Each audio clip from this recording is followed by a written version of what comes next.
Hi అండి. తెలంగాణలో డిసెంబర్లో పంచాయతీ ఎలక్షన్ జరిగినాయి 2025 డిసెంబర్లో. అలాగే ఫిబ్రవరి 2026 ఫిబ్రవరిలోనేమో మున్సిపల్ ఎలక్షన్లు జరిగినాయి అన్నమాట. అయితేనంటే పంచాయతీ ఎలక్షన్లో కానీ మున్సిపల్ ఎలక్షన్లో కానీ ఈ తెలంగాణలో అసలు ఎటువంటి విధ్వంసాలు జరగలేదు. సో ఒకవేళ మేబీ అక్కడక్కడ ఏదైనా విభేదాలు అయ్యిండొచ్చేమో కానీ బట్ మీడియా అటెన్షన్ గ్రాప్ చేసేంత విధ్వంసాలు కానీ కొట్లాట కానీ ఏదీ జరగలేదు.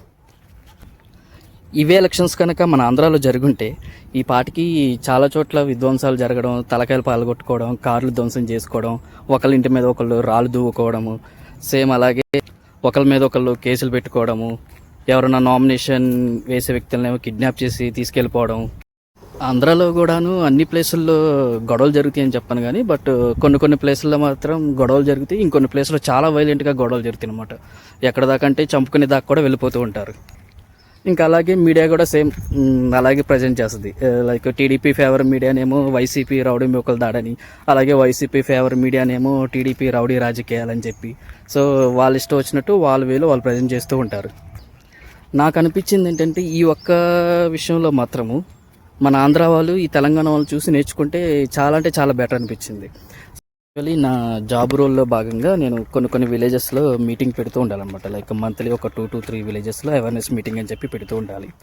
అయితే అలా మీటింగ్ పెట్టినప్పుడు నేను కొంతమంది గ్రామస్తులతో ఇంటరాక్ట్ అయినప్పుడు అడిగాను, ఏమంటే ఇలా మీ ఊర్లో అంటే మీ తెలంగాణలో భలే మంచిగా ఎలక్షన్ జరిగిపోతాయి సాఫీగా, ఎలాంటి విభేదాలు ఉండవు, ఎలాంటి ఘర్షణలు ఉండవు అని చెప్పి అడిగితే అయితే వీళ్ళు చెప్పిన విధానంలో నాకు ఒక 2 పాయింట్లు అయితే బాగా నచ్చినాయి. అందులో ఫస్ట్ వన్ ఏంటి అంటే, నువ్వు ఏదో సర్పంచ్ ఎలక్షన్లు అయినా కానీ మున్సిపల్ ఎలక్షన్లు అయినా కానీ ఎవరినో గెలిపించడం కోసం అనవసరంగా మన పక్కింటోడితోనో లేకపోతే పక్క సందుడితోనో గొడవ పెట్టుకోవడం వల్ల మనం ఒక శత్రువుని పెంచుకునే వాళ్ళు అవుతాము.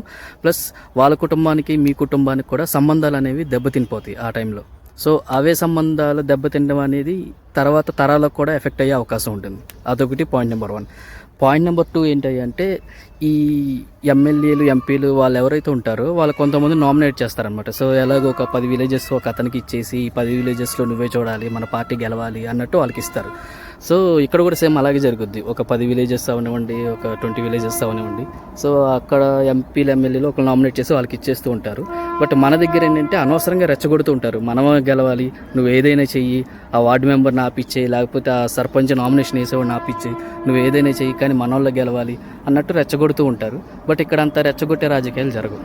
ఈ 2 పాయింట్లు నాకైతే బాగా నచ్చింది. ఇక్కడ మనం ఏం చేస్తామంటే ఏదో ఎలక్షన్ కమిషన్ సరిగ్గా కండక్ట్ చేయట్లేదనో, లేకపోతే పోలీసులు లా అండ్ ఆర్డర్ సరిగ్గా కంట్రోల్ చేయట్లేదనో అని చెప్పి వాళ్ళ మీద తోసేస్తూ ఉంటాం కానీ బట్ ఫస్ట్ చేంజ్ అనేది రావాల్సింది ఓటర్లోనే.